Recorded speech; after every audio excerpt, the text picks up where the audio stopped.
Ini bukan kisah tentang seorang gadis yang pindah rumah. Ini kisah tentang warisan kegelapan yang berusaha ditebus dalam cahaya orang asing yang disebut keluarga. Tentang anak perempuan yang tak sekadar membawa koper, tapi luka, rahasia, dan darah keturunan dari dunia lain. Dunia yang ibunya coba tinggalkan. Dan kini, Raven, si anak burung gagak, harus menapak di antara harapan manusia dan bayangan iblis yang menuntutnya pulang. Seorang gadis berjaket biru dan langkah berat menatap rumah baru yang menyambutnya dengan spanduk welcome, kata manis yang terasa asing. Suasana rumah yang hangat menyapa, tapi bukan rumah baginya. Di dalam, boneka hias, foto keluarga, dan anak-anak yang tak mengenalnya menatap. Gadis itu menjawab hanya dengan mata. Mata yang tahu terlalu banyak untuk usianya. Di ruang tamu yang penuh sesak, patung-patung mungil berdiri kaku. Wajah-wajah boneka menatap kosong, seperti saksi bisu yang tak diundang. Raven berdiri kaku, merasa seperti ditelan dekorasi. Penuh bantal, terlalu banyak bantal. Di meja makan, aroma makanan tak mampu menyamarkan kecanggungan. Bertiga di sisi kanan, dua anak dan pria tua tersenyum menyambut Raven, si tamu dari bayang-bayang. Alice datang membawa hidangan, sementara Raven tetap tenang namun tak nyaman. Kami senang sekali saat kau bilang akan pindah ke San Francisco. Aku tak ingin merepotkan. Tentu tidak. Kami selalu berharap keluarga Alice akan kembali bersatu. Alice menyematkan nilai-nilai tradisional seperti hiasan di dinding. Keluarga adalah segalanya. Persatuan itu suci. Anak-anak mengangguk patuh. Nama sang ibu kembali disebut. Bukan sebagai Angela, melainkan Arella.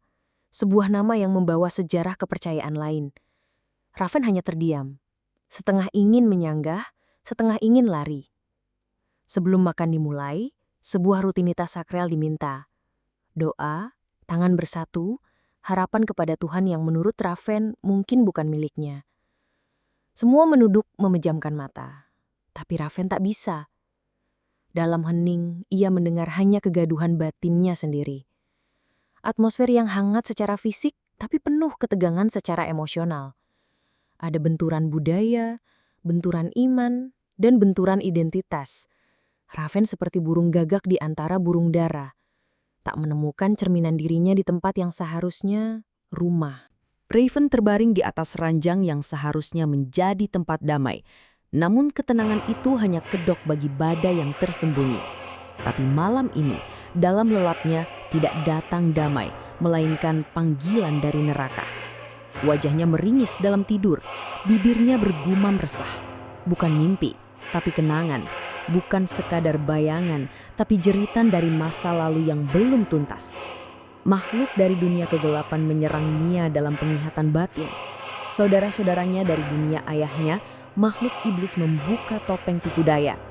Dengan gigi dan taring dari kata-kata, mereka merobek kebenaran palsu. Yang tersembunyi akhirnya terbuka. Raven bukan saudara, dia musuh dalam selimut api. Raven bangkit di tengah kobaran api seperti dewi pemberontak. Tatapannya tajam, tekadnya lebih dalam dari neraka. Sebuah peringatan atau nubuat kehancuran? Dari kobaran mimpi, suara dunia nyata menariknya kembali. Wajah Alice, lembut dan penuh khawatir adalah tambatan kecil kenyataan yang tidak kalah mengerikan. Ia terbangun dikelilingi wajah-wajah keluarga barunya. Tapi pertanyaan masih menggantung seperti bayang-bayang. Mimpi itu mungkin berakhir, tapi perang dalam jiwanya belum. Di bawah selimut malam, Raven terbangun dengan mata masih berkabut mimpi buruk. Di balik matanya, api neraka berkobar dan wajah ayahnya, Trigon, mengintai dengan taring penuh dosa. Ia duduk di ranjang, mencoba menepis mimpi yang terlalu nyata. Trigon, tidak, hanya mimpi. Tapi aku baik-baik saja. Namun kebohongan kecil itu tak cukup untuk membungkam detak jantungnya yang melaju. Sang bibi, Alice mendekat dalam balutan kekhawatiran yang tulus. Lingkungan baru bisa menakutkan, tapi kami keluarga, kami ada untukmu. Kata-kata itu seperti pelita kecil di gua gelap hati Raven. Dalam balutan selimut yang dingin, Raven menatap langit-langit. Mereka menerimaku tanpa tanya. Ini rumah yang baik. Namun suara batinnya berbisik pelan. Apakah aku telah melarikan diri dari kegelapan hanya untuk menemukan cahaya? Lalu dengan mata mulai menutup kembali. Mungkin datang ke sini bukanlah kesalahan. dan malam kembali memeluknya dengan keheningan yang tidak lagi menakutkan. Pagi menjelma. Di depan Madison High School, lautan remaja bergerak seperti ombak tak terkendali. Raven yang kembali berlapis hoodie gelap berdiri di antara mereka, seperti bayangan di tengah cahaya. Alice melepaskannya dengan senyum dan harapan. Nikmati hari pertamamu, Rachel. Ini awal hidup baru. Namun, Raven hanya membalas dalam hati. Kesenangan? Aku tak pernah merasakannya. Kedengarannya selalu terlalu melelahkan. Langit pagi memayungi gedung sekolah yang riuh oleh siswa-siswi berseragam. Raven, bagai bayangan yang menyelinap di antara cahaya, melangkah ragu melewati kerumunan. Segala hal yang diajarkan Azarat padaku hanyalah teori, tidak pernah diajarkan bagaimana menghadapi realitas. Ia masuk ke dunia yang tak mengenalnya, dunia yang memandang aneh segala yang berbeda. Dalam langkahnya yang sunyi, Raven menyadari, mereka hanya melatihku untuk mengendalikan emosi, bukan untuk menghadapi ini. Ia melintasi sekelompok siswa yang tertawa, bercanda, dan memperhatikannya. Setiap tatapan terasa seperti peluru sunyi yang menusuk ketenangannya. Ia berjalan di lorong yang penuh desas-desus dan bisikan. Mereka melihatku, tapi aku tak ingin diperhatikan. Ia memikirkan semua kata yang tanpa suara dilempar ke arahnya. Aneh, pakaian gelap, emo, misterius. Dan ia sadar, pikirannya yang menembus batas justru menangkap isi hati mereka. Wonder Girl menyuruhku untuk menundukkan kepala dan menyembunyikan kekuatanku. Tapi dunia tak memberi ruang untuk menjadi tidak terlihat. Aku tak yakin bisa menahan semuanya. Ia menunduk, menahan derasnya gelombang pikiran dan perasaan dari sekitarnya. Mereka semua sibuk, tapi setidaknya menjadi manusia biasa tak seburuk yang kuduga. Ada sekelumit harapan di sana bahwa mungkin Raven bisa hidup di dua dunia. Di tengah lorong sekolah yang penuh kebisingan, Raven mendadak menekuk tubuhnya, seperti ada badai yang menyusup dari dalam, menyesakkan nafasnya. Tatapannya kabur, tubuhnya gemetar, seperti diserang dari dimensi tak kasat mata. Ini bukan sakit biasa, ini pemindaian psikis. Apakah saudara-saudaraku sudah menemukanku? Langkah kaki di lorong seakan memudar saat pikirannya dipaksa terbuka oleh kekuatan gelap yang dikenalnya. Tubuhnya roboh di dekat tempat sampah dan dunia mulai mengejeknya. Tawa-tawa sinis menghujam tanpa ampun. Mereka menatapku. Aku harus mengalihkan perhatian. Bisikan gelap mulai membujuknya. Ketakutan terbesarmu. Rasakan. Percayalah bahwa itu sedang terjadi. Ia memejam dan kekuatan kunonya mulai merayap ke dunia nyata. Membiarkan mereka tahu bahwa ini hanya ilusi mungkin akan baik, tapi aku tak ingin baik. Kegelapan menjawab cemoohan dengan balas dendam, bukan darah, tapi rasa malu. Sekelompok gadis yang semula mengejek kini berteriak histeris. Ya. Mereka melihat tubuh mereka berubah, perut membesar seperti mengandung dalam sekejap. Ilusi Raven bekerja, sebuah kekuatan halus namun telak, memalukan musuh dengan rasa takut mereka sendiri. Kelas sunyi pecah oleh pengumuman guru tua yang menyambut kedatangan murid asing. Kelas, kita kedatangan siswa baru, Rachel Roth. Silakan sambut dan cari tempat duduk. Power Girl menciptakan riwayat hidup palsu untukku dan menggugahnya ke komputer sekolah. Takkan ada yang curiga pada kebenaran. Seorang gadis ramah, menyapa dengan wajah ceria, seperti sinar pagi yang memaksa masuk ke kamar yang tertutup. Hai Rachel, kelas ini terbaik deh. Kamu bakal bahagia di sini. Rachel menjawab hanya dengan tatapan kosong. Kebahagiaan bukan kosakata dalam kamus hidupnya. Keramaian lorong seperti arus manusia yang bergerak tanpa arah. Rachel melangkah di antara mereka, bagai batu gelap di sungai yang jernih. Seorang gadis bernama Madison mencoba menyapa, tapi Rachel tak menggubris. Keluargamu baru pindah ke San Francisco ya? Rachel menjawab dalam batin, bukan dengan lisan. Beast Boy sudah memperingatkanku. Ini adalah percakapan. Sekarang giliranku menjawab. Dengan gugup, ia menjawab setengah bohong. Aku baru pindah dari New York. Aku tinggal bersama bibiku dan keluarganya. Di tengah lorong sekolah, sekelompok remaja saling berbagi fragmen masa lalu mereka. Potongan hidup yang telah dicacah oleh perceraian, perpisahan, dan orang tua yang hilang arah. Raven hanya mendengar, menyerap kepedihan yang tak asing baginya. Suasana diwarnai kehangatan semu. Para penyintas berbagi luka sambil tetap tersenyum. Orang tuaku hippie aneh. Jadi, ayahmu seperti apa, Rachel?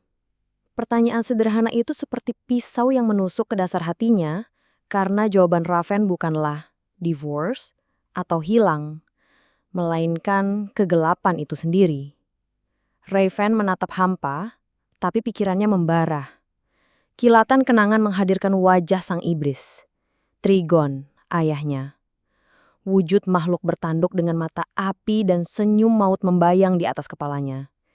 Evil, bisiknya seperti mantra dingin yang membekukan semua percakapan.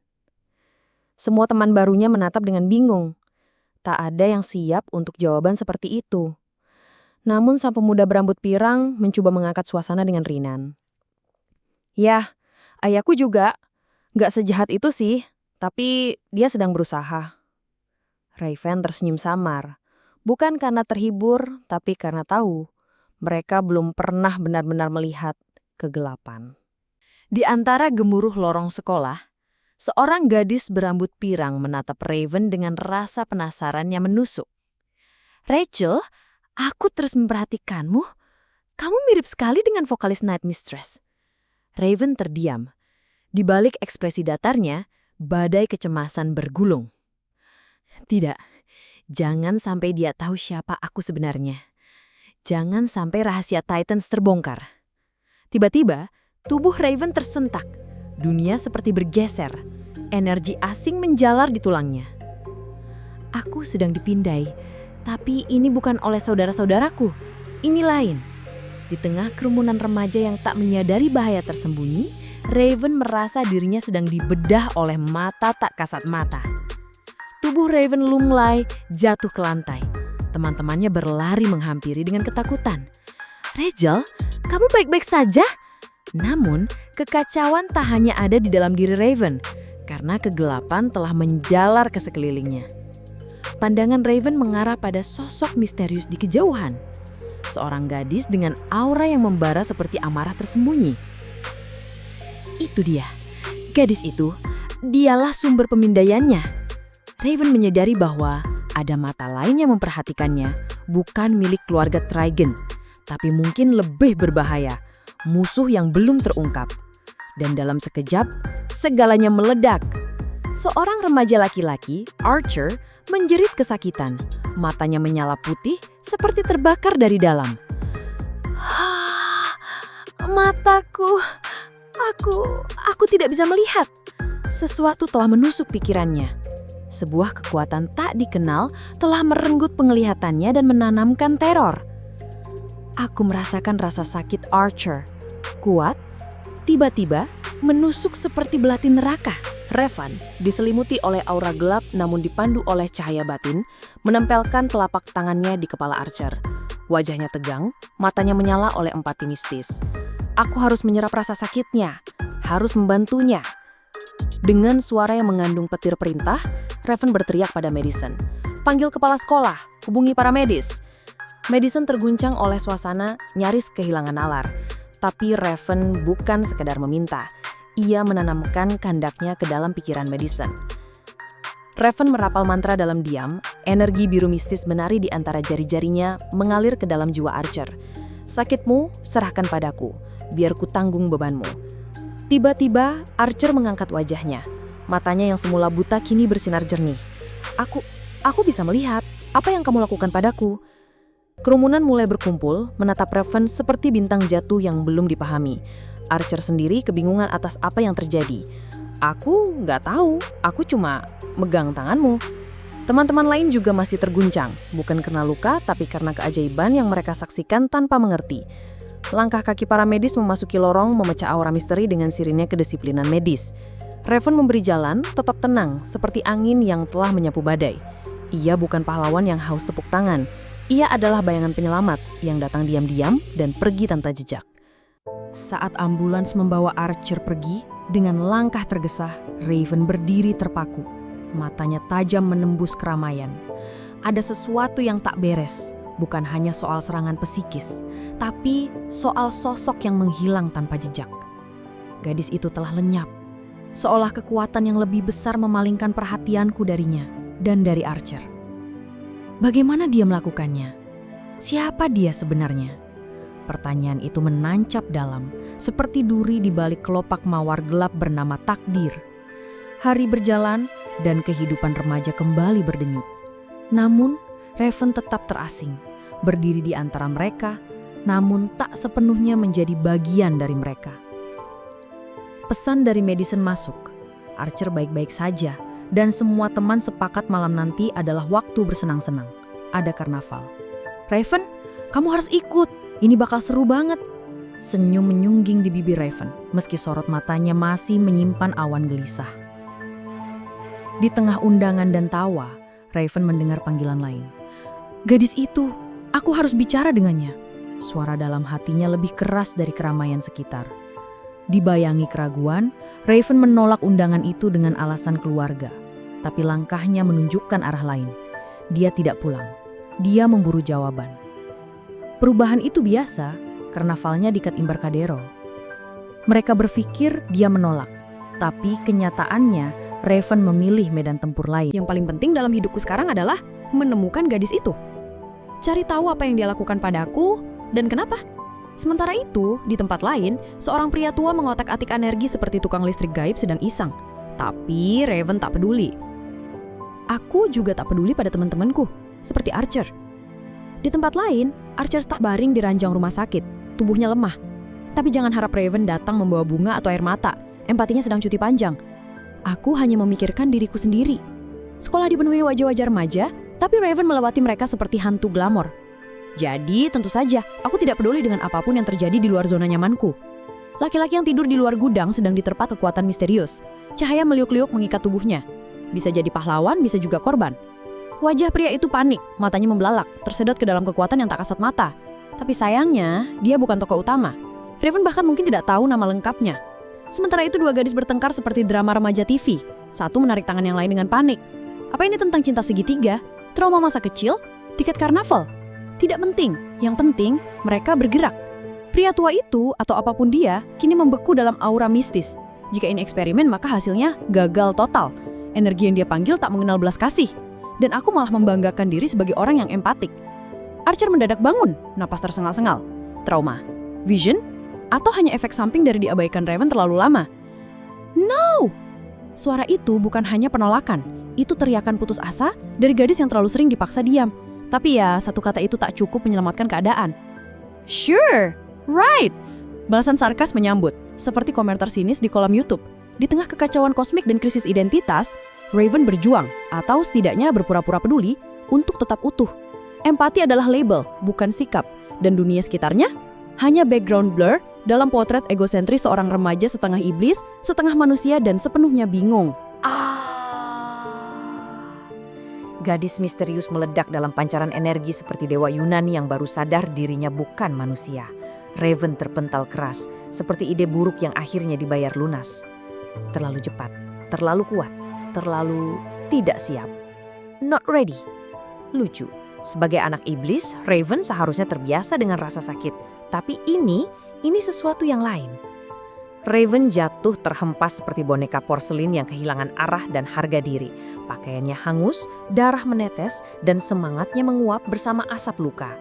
Sementara itu, si gadis misterius kabur begitu saja. Setengah sadar, Raven merasakan aspal lebih dekat dari harapan. Wajah Raven menghadap tanah, darah membentuk jejak, dan pikirannya berusaha merangkai logika. Tapi tidak ada jawaban.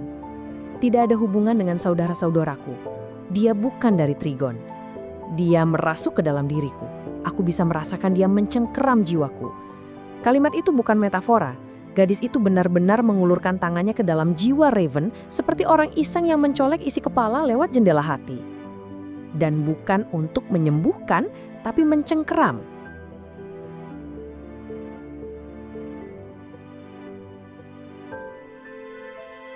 Di tengah riuh karnaval, sekelompok remaja berjalan keluar. Mereka membicarakan kereta yang akan datang sebentar lagi. Namun Taylor memilih menyendiri, merasa butuh waktu untuk berjalan sendiri. Dengan ponsel di tangan, Taylor menenangkan temannya. Ia berkata baik-baik saja. hanya perlu menyalurkan energi yang masih bergejolak dalam dirinya. Teman-temannya mengucapkan salam perpisahan.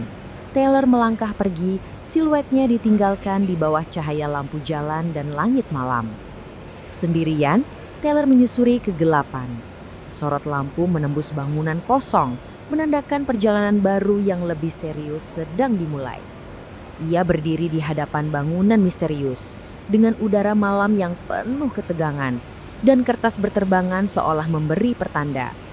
Di bawah sinar bulan, Taylor menatap ke depan.